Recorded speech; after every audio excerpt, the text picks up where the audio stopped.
YouTube shorts algorithm exactly काम कैसे करता है, आखिर क्यों एक शॉर्ट पर अचानक से बहुत व्यूज आते हैं बट फिर उसका ग्राफ फ्लैट हो जाता है, कौन से ऐसे मेट्रिक्स हैं जिनसे ये डिसाइड होता है कि एक शॉर्ट पर मिलियंस में व्यूज आएंगे या फिर वो फ्लॉप होगा, एंड फाइनली क्या आपको सेम चैनल पर शॉर्ट्स एंड लॉन्ग वीडियोस बनाने चाहिए या फिर it will kill your channel. इन सारे क्वेश्चंस का आंसर इस वीडियो में मिलेगा and it's going to be really fun. Let's begin.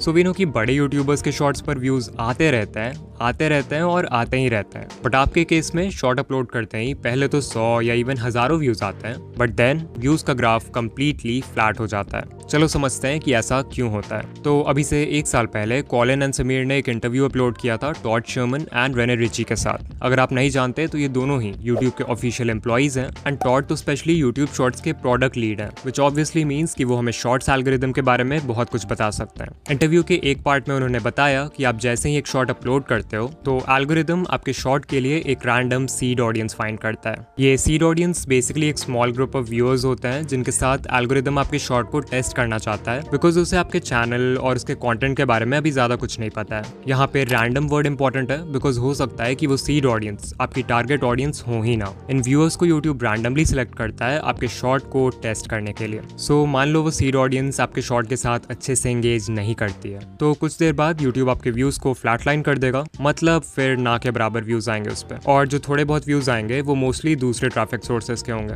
वही मान लो अगर बाय चांस वो सीड ऑडियंस आपकी एक्चुअल टारगेट ऑडियंस निकलती है एंड ऑल्सो आपका कंटेंट भी बहुत अच्छा है, तो नेचुरली वो व्यूअर्स आपके शॉर्ट के साथ अच्छे से एंगेज करेंगे। इससे फिर एल्गोरिदम को एक पॉजिटिव सिग्नल जाएगा एंड वो और व्यूअर्स को फाइंड करेगा जो कि सीड ऑडियंस से मैच करती है। अगर इन नए ग्रुप ऑफ व्यूअर्स ने भी आपके शॉर्ट के साथ पॉजिटिवली रिएक्ट किया तो फिर वो शॉर्ट और पुश होगा and basically this will keep on repeating. So अब आपको समझ आ रहा होगा कि शॉर्ट्स का एल्गोरिदम एग्जैक्टली काम कैसे करता है। ऑलमोस्ट हर शॉर्ट क्रिएटर का यही क्वेश्चन रहता है कि अगर हमारा शॉर्ट पहले अच्छा परफॉर्म कर रहा था तो फिर यूट्यूब ने उसके व्यूज एकदम से रोक क्यों दिए। यू हैव टू अंडरस्टैंड कि लॉन्ग वीडियोस और शॉर्ट वीडियोस के एल्गोरिदम्स ना ही सेम है और ना ही हो सकते हैं। In case of long form videos एक व्यू का मतलब होता है कि व्यूअर ने इंटेंशनली चूज किया था कि उन्हें वो वीडियो देखना है। हाउएवर शॉर्ट्स के केस में ऐसा नहीं होता क्योंकि यहाँ पर हमारे पास होता है शॉर्ट्स फीड जहाँ पे थंबनेल का कॉन्सेप्ट नहीं हो सकता। इसका मतलब अगर एल्गोरिदम को जानना है कि आपकी वीडियो अच्छी है या नहीं तो उसके पास सिर्फ एक ही रास्ता है और वो है एक initial group of random viewers को आपकी वीडियो दिखाना, जिसे हम सीड ऑडियंस बोलते हैं। सो अगर ये एल्गोरिदम का कॉन्सेप्ट थोड़ा भी क्लियर है देन नेक्स्ट क्वेश्चन जो आपके मन में आएगा वो ये होगा कि कौन से इंपॉर्टेंट मेट्रिक्स हैं जिससे यूट्यूब डिसाइड करता है कि आपके शॉर्ट ने अच्छा परफॉर्म किया है और अब उससे सीड ऑडियंस के अलावा भी और लोगों को दिखाना है। लाइक लॉन्ग वीडियोस के केस में CTR होता है, AVD होता है, तो शॉर्ट्स के केस में हमें किन चीजों पर फोकस करना है। जो पहला मेट्रिक है उसे कहते हैं how many chose to view. Just